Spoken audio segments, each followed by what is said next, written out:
Hi friends, ರವೆ ಉಂಡೆ ಮಾಡೋದು ಹೇಗೆ ಅಂತ ತೋರಿಸ್ತಾ ಇದ್ದೀನಿ.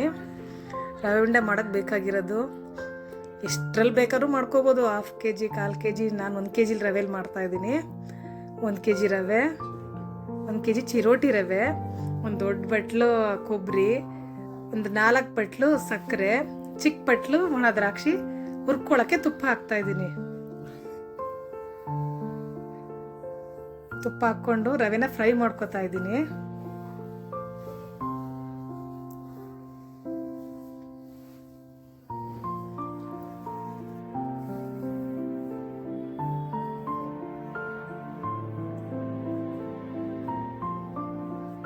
ಚೆನ್ನಾಗಿ ಫ್ರೈ ಮಾಡ್ಕೋಬೇಕು. ಜಾಸ್ತಿ ಇರೋದ್ರಿಂದ 2 ಸಲ ಫ್ರೈ ಮಾಡ್ಕೊತಾ ಇದ್ದೀನಿ.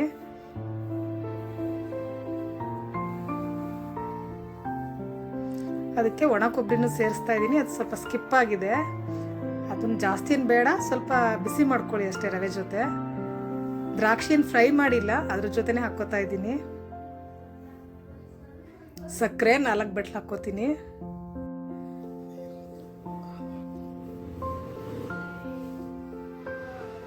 ರವೆ ಉಂಡೆಗೆ ಹಾಲು ನೀರು ಯಾವ್ದು ಬೇಕಾದ್ರೂ ಹಾಕ್ಕೋಬೋದು. ನಾನು ನೀರೇ ಹಾಕ್ಕೋತಾ ಇದ್ದೀನಿ. ನೀರು ಟೀ ಗ್ಲಾಸಲ್ಲಿ 3 ಗ್ಲಾಸ್ ಟೀ ಗ್ಲಾಸ್ ನೀರು ಹಾಕ್ಕೋತಾ ಇದ್ದೀನಿ. ಅದನ್ನ ಸ್ವಲ್ಪ ಲೋ ಫ್ಲೇಮಲ್ಲಿ ಇಟ್ಕೊಳ್ಳಿ. ಸ್ವಲ್ಪ ಅದು ಹಳ್ಕೊಂಡಂಗಾಗಲಿ. ಒಂದು 5 ಮಿನಿಟ್ಸ್ ಲೋ ಫ್ಲೇಮಲ್ಲೇ ಇಟ್ಕೊಳ್ಳಿ. ಕೆಳಗಿಳಿಸ್ಕೊಂಡು ಈ ಥರ ಉಂಡೆ ಕಟ್ಟಿ 1 kg ಎಷ್ಟಾಗಿದೆ ತೋರಿಸ್ತೀನಿ ನೋಡಿ.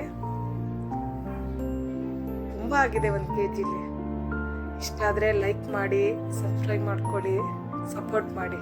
Thank you.